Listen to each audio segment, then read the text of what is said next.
జగన్ ప్రభుత్వం వచ్చినాక 2022 ఆగస్టు 3వ తారీఖు వచ్చాను. ఇక్కడ పరిస్థితుల్లో ఈ లడ్లు చూసినాక ఇక్కడ రాకూడదు జీవితంలో అనుకున్నాను. జగన్ పోయేదాకా రాకూడదు అనుకున్నాను. ఆ దరిద్రం పోయినా కూడా రాలేదు. దేవుడు కరుణించాడు. అయ్యా నువ్వు రామాక అప్పుడే మంచి లడ్డు మంచి ప్రసాదం నీకు అన్ని కనికరిస్తాను ఉండమంటే ఉన్నట్టున్నాను ఇప్పుడు దాకా.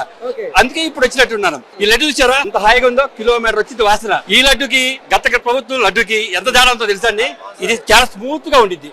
అది గట్టిగా కొవ్వులతో తయారు చేసిన చేపల నూనెలతో తయారు చేసిన లడ్డు అన్నది కనబడుతుంది. లడ్డులోనే తెలిసిపోతుంది. కమ్మని లడ్డుతో దేవదేవుడితో పెట్టుకున్నారండి, నాశనం అయిపోతారు. గురుగారు అసలు అంటే శ్రీవారి మహాప్రసాదం అయినటువంటి లడ్డూలో కల్తీ జరిగిందని కానీ మీకు ఏమనిపించింది? చాలా చాలా బాధేసింది. మామూలుగా చాలా బాధేసింది. ఇలాంటి తప్పుడు ఎదవాలని మళ్ళీ ఎప్పుడు ఎన్నుకోకూడదు. ప్రజలు దేవుడితో పెట్టుకోవద్దు ఎవరైనా సరే. ఈ లడ్డూలో కల్తీ మన సనాతన ధర్మం మీద జరుగుతున్నటువంటి కుట్రగా మనం భావించవచ్చు అంటే ఏం చెప్తారు? ఖచ్చితంగా అండి. ప్రతి ఒక్కరు కూడా చాలా మంది సనాతన ధర్మాన్ని అన్యాయంగా చేస్తున్నారు. సనాతన ధర్మం చాలా గొప్పది. దాన్ని అవలంబించాలి, దాన్ని ఫాలో అయితే సనాతనం ఎప్పుడు గొప్పగానే ఉంటుంది.